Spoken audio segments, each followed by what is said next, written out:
Hello friends, welcome back to my channel. எல்லோரும் எப்படி இருக்கீங்க? நாங்கள் ரொம்ப நல்லாயிருக்கோம். நீங்கள் பார்த்துட்டு இருக்கிறது Radhima kitchen cooking channel. First டைமாக பார்க்குறீங்கன்னா என்னோட சேனலை சப்ஸ்கிரைப் பண்ணிக்கோங்க, பெல் ஐக்கானையும் கிளிக் பண்ணிக்கோங்க.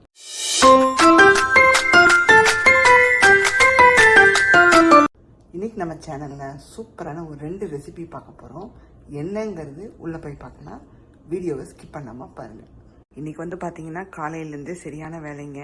ஏன்னா வீடை க்ளீன் பண்ணுற வேலை. விநாயகர் சதுர்த்தி வரதுனால எல்லாத்தையும் எடுத்து நல்லா என்ன சொல்கிறது, க்ளீன் பண்ணிவிட்டு மாப்பும் போட்டாச்சுங்க. இது உடன் ஃப்ளோருங்கிறதுனால நம்ம தாராளமாக மாப் போடலாம். இதே நமக்கு மேட்டு வச்சுருந்தாங்கன்னா வேக்யூம் மட்டும்தான் போட முடியும். ஸோ மாப் போட்டு நீட்டாக க்ளீன் பண்ணி எல்லாத்தையும் அரேஞ்சும் பண்ணியாச்சு.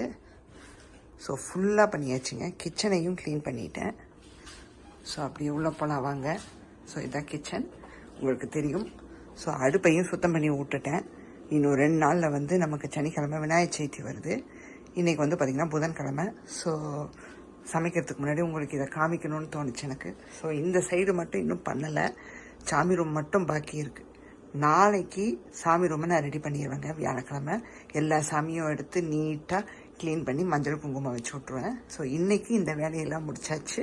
லஞ்சுக்கு என்னெல்லாம் பண்ண போகிறோம் அப்படின்னு பார்க்கலாம் வாங்க. ஸோ எல்லாம் ரெடி பண்ணி வச்சாச்சுங்க. ஸோ இது பார்த்தீங்கன்னா வெஜிடபிள்ஸ் எல்லாம் கட் பண்ணி வச்சுருக்கேன். ஸோ இதை வச்சு ஒரு வெள்ளை குருமா பண்ண போகிறோம். பரோட்டா, சப்பாத்தி, இட்லி, தோசை எல்லாத்துக்கும் சூப்பராக இருக்குங்க. மஷ்ரூமும் சேர்த்துக்க போகிறோம் காய்கறியோட. ஸோ அதையும் வெட்டி வச்சுருக்கேன். சில பேருக்கு மஷ்ரூம் பிடிக்காதவங்களுக்கு அதை கட் பண்ணிடுங்க. பிடிக்காதவங்களும் இருப்பாங்க சில பேர். அதனால் பிடிக்காதவங்களுக்கு இதை எடுத்துருங்க. வேறு என்ன சேர்த்துருக்கேன்னு பார்த்தீங்கன்னா பீன்ஸு, காலிஃப்ளவரு, உருளைக்கிழங்கு இதெல்லாம் சேர்த்துருக்கேன். அதோட மஷ்ரூமும் சேர்த்துருக்கேங்க. இன்னொன்று நம்ம என்ன பண்ண போகிறோன்னா புதினாவை வச்சு ஒரு தொக்கு ஒன்று பண்ண போகிறோம். இந்த தொக்கு ரொம்ப ரொம்ப சூப்பராக இருக்குங்க. நீங்கள் ஸ்டோர் பண்ணி வச்சுக்கலாம். ஒரு 1 மந்த்துக்கு மேலேயே வச்சுக்கலாம். நீங்கள் புளியெல்லாம் சேர்த்து ஒரு சூப்பரான ஒரு தொக்கு பண்ண போகிறோம். அதுக்கும் எல்லாம் எடுத்து வச்சிட்டேன் நான்.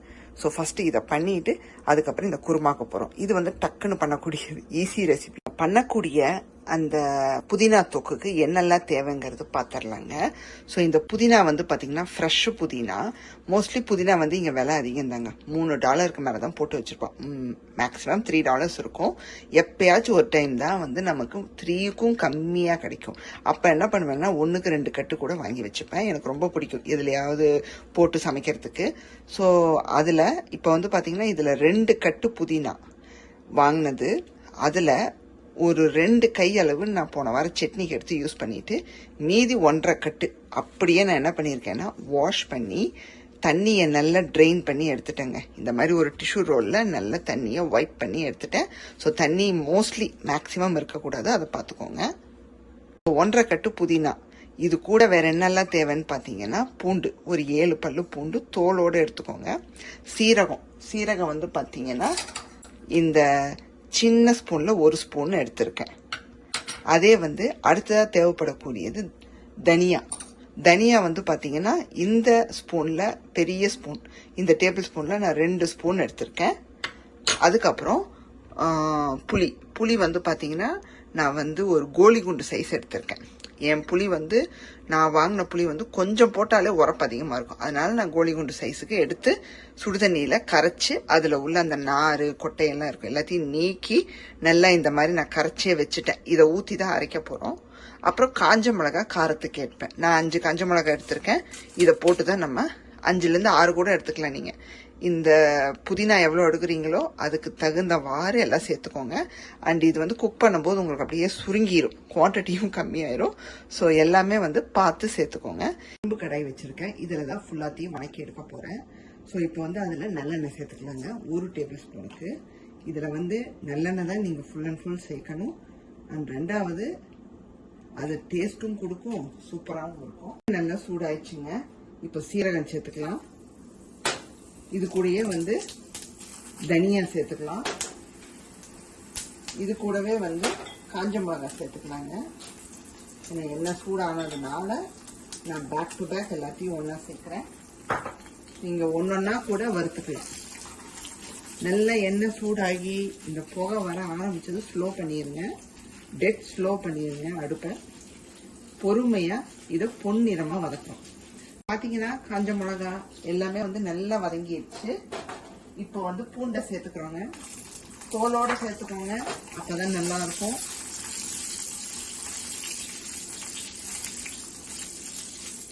இது பார்க்க ஒரு துவையல் மாதிரியும் தெரியலாம். வதக்கிடுச்சு. இது கூடவே புதினாவையும் சேர்த்துக்கிறோங்க. வெறும் புதினா தான் சேர்க்கணும், நீங்க வேற எதுவும் ஆட் பண்ணுவாங்க. வேணா கருவேப்பிலை சேர்த்துக்கலாம், அது நம்ம தாளிப்புல சேர்க்க தான் போறோம்.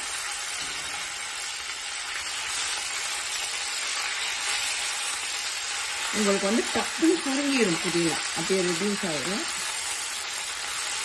இதெல்லாம் வந்து பாத்தீங்கன்னா உங்களுக்கு புதினா பார்த்தாலே உங்களுக்கே தெரியும் பாருங்க, ஒன்னொன்னு விரல் சைஸுக்கு இருக்கும், இவ்வளோ பெருசு நீளமா இருக்கும்.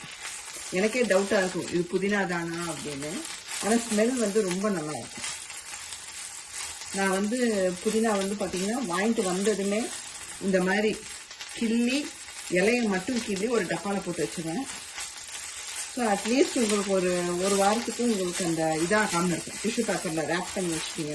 பார்த்தீங்கன்னா நல்லா வந்து சுருங்கிடுச்சு. ஸோ அடுப்பை அணைச்சிடலாம். மிக்சி ஜாரில் நம்ம வறுத்து வச்சிருக்கிறத உள்ளே சேர்த்துறேங்க. வதக்கி வச்சிருக்கிறத ஃபஸ்ட்டு இதை குறப்பாக அரைச்சிட்டு அதுக்கப்புறமா நம்ம வந்து புளியை சேர்த்துக்கிறோம். இது கூட உப்பு சேர்த்துக்கிறோங்க. நான் கல் உப்பு சேர்க்குறேன் கொஞ்சமாக. இப்போ இதை வந்து குறப்பா அரைச்சிட்டு புளியை சேர்த்துக்கலாம். பாருங்க, 2 சுத்தி எடுத்துட்டு வந்தாச்சு. அப்பப்போ ஸ்பூனை வச்சு இப்படி ஒதுக்கி விடுங்க. இந்த மாதிரி குறப்பா நமக்கு எல்லாமே கொஞ்சம் கம்பைன் ஆனது. இப்போ புளியை சேர்த்துக்கிறோம்.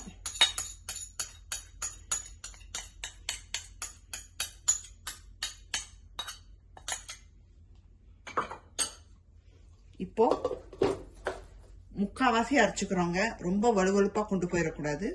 இது பாத்தீங்கன்னா சூப்பரா அரைச்சிட்டு வந்தாச்சுங்க. டேஸ்ட் பாத்துங்க, சூப்பரா இருக்கு. நான் இதை ஃபர்ஸ்ட் டைம் பண்றேன், ரொம்ப நல்லா வந்திருக்கு. இப்போ இதை வந்து தாளிச்சு விட்டுடலாங்க. ஸோ கொஞ்சமா வந்து கடுகு சேர்த்துக்கிறோம். நான் ஆல்ரெடி ஒரு 2 டேபிள் ஸ்பூனுக்கு நல்லெண்ணெய் சேர்த்து சூடு பண்ணி வச்சுட்டேன். இப்போ அதில் கடுகு சேர்த்துருக்கோம். அடுத்தது உளுத்தம்பருப்பு. இதில் காஞ்ச மிளகாய் சேர்த்துக்கிறோங்க. ஒரு 2 காஞ்ச மிளகாயை நான் கிள்ளி சேர்க்கிறேன். இது கூட வந்து கருவேப்பிலை சேர்க்கிறேன்.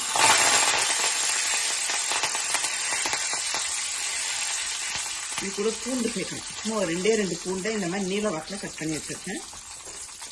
நல்லா ஒரு டேஸ்டா இருக்கும், அதுக்காக. பூண்டு நல்லா இதாயிடுச்சு. இப்போ அரைச்ச விடுங்க உள்ள சேர்த்துடலாம். ஃப்ளேமை ஸ்லோவில் வச்சுட்டு சேர்த்துக்கோங்க. ஃபுல்லாக சேர்த்தியாச்சுங்க. இப்போ நல்லா வந்து மிக்ஸ் பண்ணி விட்டுறோம். உங்களுக்கு வந்து பார்த்தீங்கன்னா நல்லா எண்ணெய் பிரிஞ்சு வரணும், அந்த அளவுக்கு நீங்கள் இதை வதக்கி விட்டுக்கணும். விடாம விட்டு விட்டு கிளறி விட்டுக்கிட்டே இருங்க. ஒரு 10 நிமிஷத்துல உங்களுக்கு ரெடி ஆயிடும். 10-15 நிமிஷத்துல. அங்க வந்து பாத்தீங்கன்னா புதினா தொக்கு ரெடி ஆயிட்டு இருக்கு. ஜஸ்ட் எண்ணெய் கக்கி நல்லா இதாகி வரணும். அது நான் அப்பப்போ கிளறி விட்டுக்கிட்டு இருக்கேன். அதுக்கிடையில நம்ம அடுத்த ரெசிபி, இந்த குருமாக்கான ரெசிபிக்கு ஒரு விழுது ஒன்று ரெடி பண்ணி வச்சுக்கிட்டோம்னா டைரக்டா நம்ம ஸ்டார்ட் பண்ணிடலாம் அந்த ரெசிபியை. ஸோ தேங்காய் எடுத்துக்கணுங்க. துருவின தேங்காய் அரை மூடியில ஒரு 1/4 மூடி மட்டும் நான் மிக்சியில் சேர்த்துருக்கேன். ஜஸ்ட் இந்த ஒரு கை அளவு ஃபுல்லாக சேர்த்து வச்சுருக்கேன். இதில் வேற என்னெல்லாம் சேர்த்துக்கிறோன்னு பார்த்தீங்கன்னா, கொஞ்சமாக ஒரு 5-6 முந்திரி, அதுக்கப்புறம் 1 டீஸ்பூனுக்கு கசகசா, அதுக்கப்புறம் பார்த்தீங்கன்னா அதே ஒரு 1/4 டீஸ்பூனுக்கு சோம்பு. இதை வந்து தண்ணி விட்டு நல்லா நைஸாக அரைச்சி எடுத்துக்கிறோம். பார்த்தீங்கன்னா இங்கே புதினா தொக்கு ரெடி ஆயிடுச்சுங்க. எனக்கு அப்படியே எண்ணெய் தெளிய ஆரம்பிச்சிருச்சு. இப்போ நான் கலவரத்துக்கு முன்னாடி பார்த்தேன், லைட்டாக அப்படியே தெரிஞ்சுது. ஸோ இதுக்கு மேலே குக் பண்ண வேண்டாம்னு நான் நினைக்கிறேன். ஸோ ஆஃப் பண்ணிவிட்டு இதை ஆற வச்சுட்டு ஒரு ஏர் டைட்டில் கன்வெர்ட் பண்ணும்போது உங்களுக்கு நான் காமிக்கிறேங்க. நான் இது வதக்கிட்டு இருக்கும்போது எனக்கு டேஸ்ட் பார்க்கும்போது உப்பு பத்தாத மாதிரி இருந்துச்சு. ஸோ கொஞ்சமாக தூள் உப்பு சேர்த்துக்கிட்டேன்.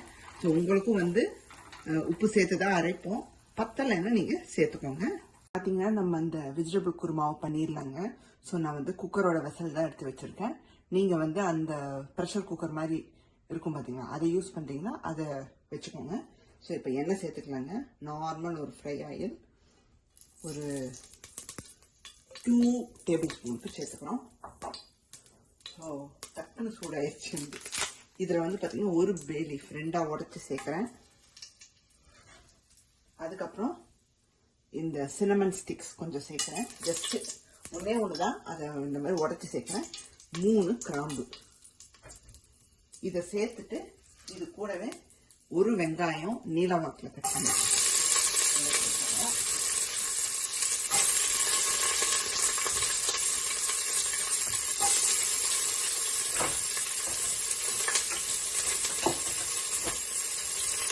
சேர்த்துட்டு நல்லா வெங்காயம் வதங்கி வரணும். கூடிய பச்சை மிளகாய் சேர்த்துக்கிறோங்க. ஸோ காரம்னு பார்த்தீங்கன்னா இந்த ரெசிபிக்கு பச்சை மிளகா தான். நான் ஒரு 3-4 பச்சை மிளகா சின்ன சின்னதாக எடுத்து 2 ஸ்லைஸ் பண்ணி வச்சுருக்கேன். அதை உள்ள சேர்த்துக்கணும். இது வந்து பார்த்தீங்கன்னா நீங்கள் குயிக்காக பண்ணிடலாம். ஸோ கூடிய உப்பு சேர்த்துக்கிறோங்க. நம்ம ரெசிபிக்கான உப்பு நான் எப்போவுமே வந்து வெங்காயம் வதக்கும் போதே சேர்த்துருவேன். ஸோ நல்லா கிளறி விட்டுடலாம். சேர்த்துக்கூடிய இஞ்சி பூண்டு விழுது சேர்த்துருந்தாங்க. ஒரு 1.5 டீஸ்பூனுக்கு சேர்த்துக்கோங்க.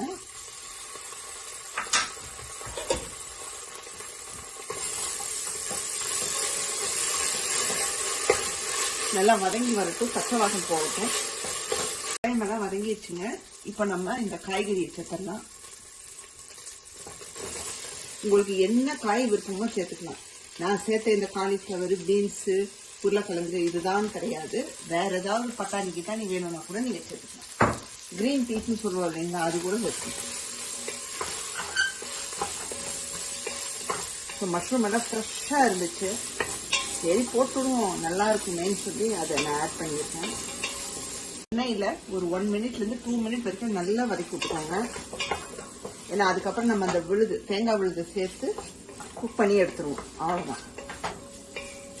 ஸோ நல்லா இந்த மாதிரி வதக்கி விட்ட பிறகு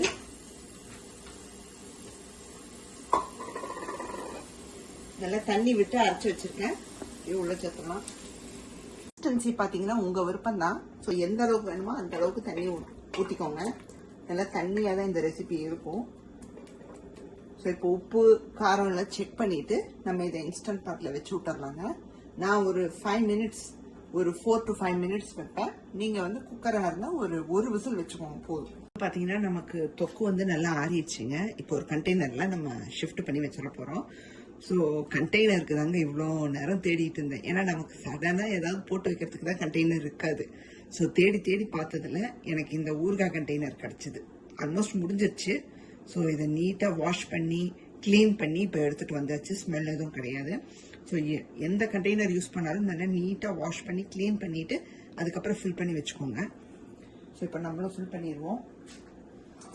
ஒரு ஸ்பூன் எடுத்துக்க போகிறேன். அப்போ தான் வந்து ஈஸியாக இருக்கும். அநேகமாக நம்ம பண்ணது குயிக்காக காலி ஆயிரும்னு நினைக்கிறேங்க. ஏன்னா பார்க்க அந்த மாதிரி இருக்குது. சூப்பராக ஃபில் பண்ணியாச்சுங்க. எனக்கு இந்த அளவுக்கு தான் வந்துச்சு ஜாரில். ஸோ நான் கம்மியாக தான் பண்ணியிருந்தேன். 1.5 கட்டை வச்சு தான் பண்ணேன். ஸோ வந்த அளவுக்கு ஸ்டோர் பண்ணி வச்சாச்சு. சூப்பராக வந்திருக்குங்க. நான் ஃபில் பண்ணும்போது கூட ஒரு வாய் டேஸ்ட் பண்ணேன். செமையா இருக்கு. ரைஸ்ல எல்லாம் போட்டு சாப்பிட்டோம்னா அட்டகாசமா இருக்கும். மெயினா தோசை சுட்டிங்கன்னா நடுவுல இதை தேய்ச்சு அப்படியே ரப் பண்ணிட்டு நீங்க அப்படியே சாப்பிடலாம். தொட்டுக்க எதுவுமே தேவைப்படாது. அருமையா வந்திருக்கு. ஸோ நீங்களும் பிடிச்சிருந்தா கண்டிப்பா ட்ரை பண்ணி பாருங்க. பண்ணதில்லை. பாத்தீங்கன்னா நம்மளுடைய வெள்ளை குருமாவும் ரெடி ஆயிடுச்சுங்க. குக்கர்ல வெந்து விசிலும் அடங்கிடுச்சு. ஸோ திறந்ததுக்கு அப்புறம் இப்படி தாங்க இருக்கு. ரொம்ப போட்டு கிளறிடாதீங்க. உங்களுக்கு அந்த காயெல்லாம் வெந்து இருக்கிறதுனால ஒரு மாதிரி மசிஞ்சிடும். அப்படியே முழுசா அப்படியே நீங்க இதை சர்வ் பண்ண வேண்டியதான். கொத்தமல்லி தூவி சூப்பராக பவுலுக்கு மாற்றியாச்சுங்க நம்மளுடைய வெஜிடபிள் குருமாவை. ரொம்ப அருமையாக வந்திருக்கு. ஸோ கண்டிப்பாக ட்ரை பண்ணி பாருங்கள். இன்னைக்கான வீடியோ பார்த்துருப்பீங்க. கண்டிப்பாக உங்களுக்கெல்லாம் பிடிச்சிருக்குன்னு நான் நம்புறேங்க. இந்த 2 ரெசிபியும் பண்ணதில்லைன்னா கண்டிப்பாக ட்ரை பண்ணி பாருங்கள். சூப்பராக வந்திருக்கு. இன்னைக்கான வீடியோ உங்களுக்கு பிடிச்சிருந்தா மறக்காம ராதிமா கிச்சனை லைக், ஷேர் அண்ட் சப்ஸ்கிரைப் பண்ணிடுங்க. பெல் ஐகானை கிளிக் பண்ணிடுங்க. உங்களை வேறொரு வீடியோவில் சந்திக்கிறேன். Bye, see you soon.